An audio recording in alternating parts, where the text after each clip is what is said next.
You know what's more destructive than a nuclear bomb?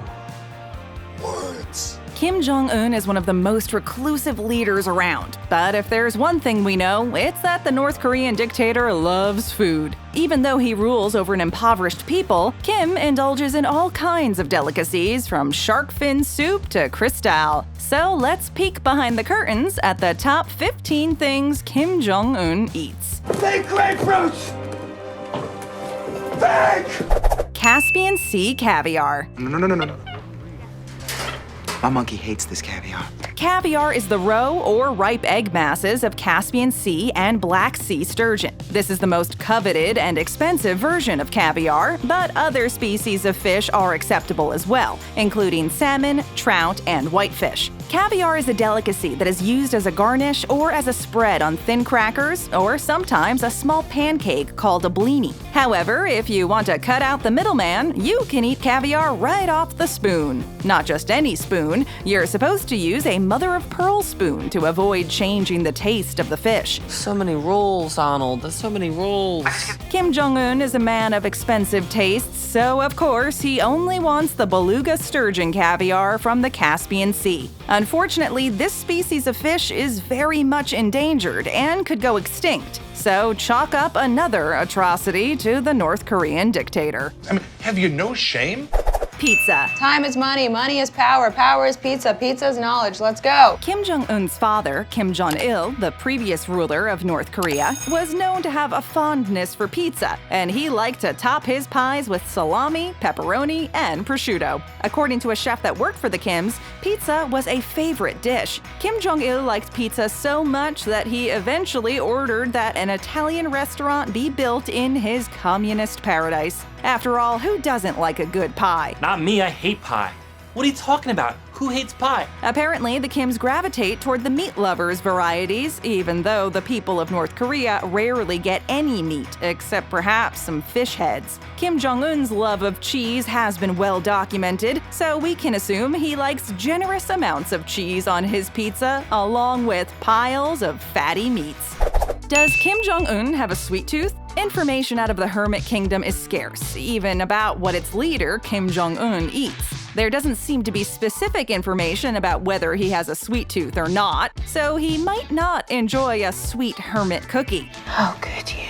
The hermit cookie has a long tradition in America going back to colonial times. It's a sweet and spicy treat made with ingredients like molasses, cinnamon, cloves, and raisins. However, while attending the June 2018 summit with the American President Donald Trump, Kim was served a deliciously warm chocolate lava cake with vanilla ice cream. We think it's safe to assume Kim enjoyed the decadent dessert. Not a doubt in my mind.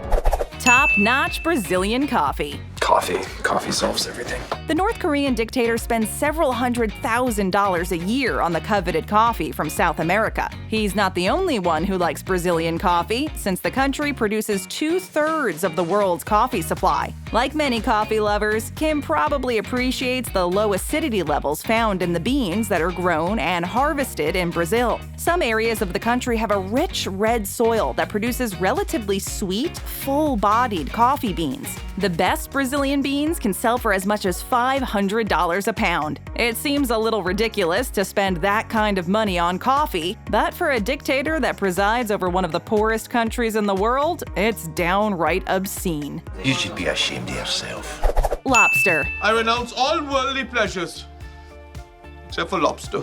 Back during the Cold War, people used to say, better dead than red. But perhaps Kim Jong-un thinks more about red lobsters than red communist ideology. It seems Kim's father loved lobster too, and had tried to set up a freshwater lobster breeding project at a turtle farm before he died in 2011. However, to his son's great disappointment, the turtle farm failed to produce any lobsters. Ha!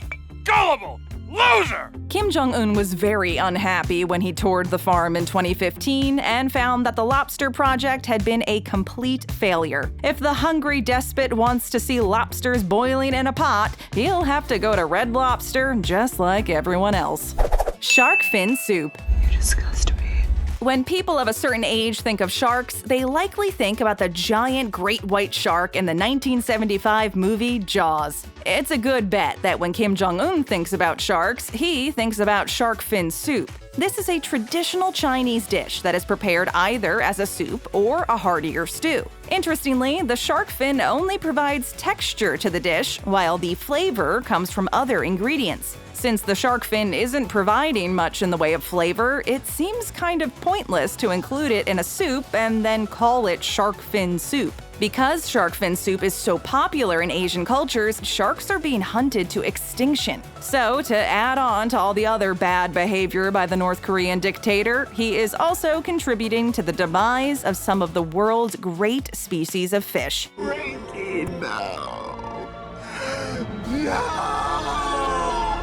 Sushi. Sushi has long been an Asian delicacy, and we often associate it with healthy eating. But Kim, like his father, prefers toro, the fatty part of the tuna, when he indulges in sushi. You know you want in on this, ma'am. Little fatty tune, little yellow tea, Cali roll. Kim's father had his own personal sushi chef who used to prepare their favorite kinds of raw fish, but he had left North Korea for a time. After Kim Jong-un took power when his father died, he invited the chef back. Perhaps surprisingly, the chef decided to accept the offer to cook for the dictator. What? Why? Apparently, he kept his taste for the fatty part of the tuna and continues to eat it as a regular part of his diet. Leave it to Kim Jong-un to go out of his way to eat the unhealthy kind of sushi.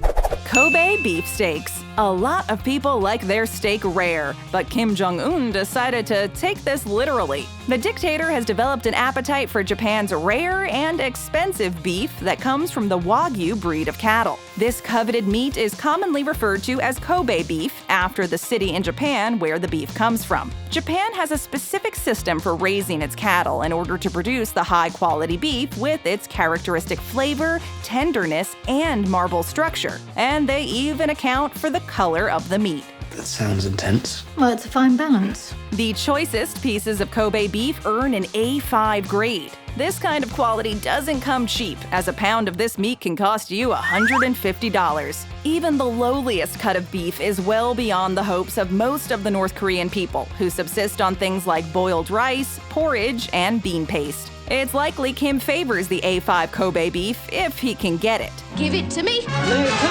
Now. Emmental Cheese. How much cheese have you eaten today? How much cheese is too much cheese? Emmental cheese originated in Switzerland and is named after the area of the country it came from. It is a medium-hard cheese that is often described as having a savory but somewhat mild flavor. Of course, many people know it by its distinctive holes. Emmental cheese is often used in cooking certain dishes such as fondue and gratin. Kim Jong-un is such a fan of Emmental cheese that his indulgence in this luxury food has reportedly contributed mightily to his waistline. The cheese also is said to have contributed to the dictator's bout with gout, a joint disease caused by high levels of uric acid. Gout can be a painful condition, but let's face it, the North Korean dictator deserves worse than some foot discomfort from eating wheels of pricey cheese while his people go hungry. And you not understanding that you're a horrible person doesn't make you less of a horrible person. Snake wine. What is that? That looks like a snake. Hit you, man. Snake wine. That's real cobalt. Like Indiana Jones, the intrepid archaeologist of movie fame, a lot of people don't like snakes. Apparently, Kim isn't one of those people because he enjoys sipping glasses of snake wine. This isn't just a colorful name for an exotic wine, it's literally wine with a snake in the bottle. Snake wine is usually made from rice wine or grain alcohol, but a snake is put in the bottle to infuse it with certain curative properties. Snake rice wine.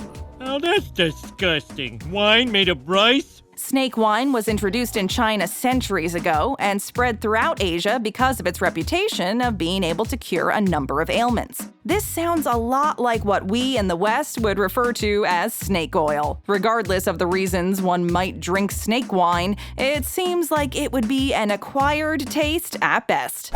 Cristal Champagne. Cristal Champagne was created in 1876 by an enterprising Frenchman named Louis Roederer. He developed the sparkling wine for Alexander II, the Tsar of Russia. The Tsar demanded that the champagne be put in clear glass or Cristal bottles instead of the usual dark green tinted bottles, so his enemies couldn't assassinate him with bombs placed in the bottles of sparkling wine. Wow.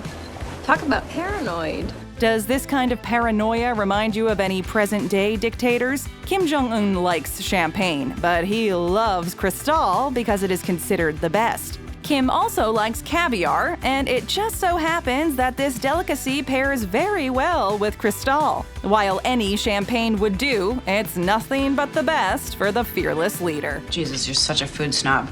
A Hennessy Man. It's been well established that the North Korean dictator likes to indulge in the finer things in life. This includes plenty of foods, but it also includes some of the higher-end alcohol available. For Kim Jong-un, it appears that price is no object, so when he wants a glass of cognac, the communist ruler reaches straight for the Hennessy. This is an unnecessary indulgence. Hennessy is a kind of wine that technically must be produced in the Cognac region of France. The process that produces a bottle of cognac is exact and time-consuming. This rigorous process starts with harvesting the best grapes, then moves on to a long distillation process, and finishes with aging the wine in wooden barrels to add some of the beverage's distinct color and flavor. With all the resources Kim devotes to acquiring and consuming delicacies, one has to wonder if he actually appreciates these luxuries, or he's just a poser who likes people to know he has the money and connections to obtain them.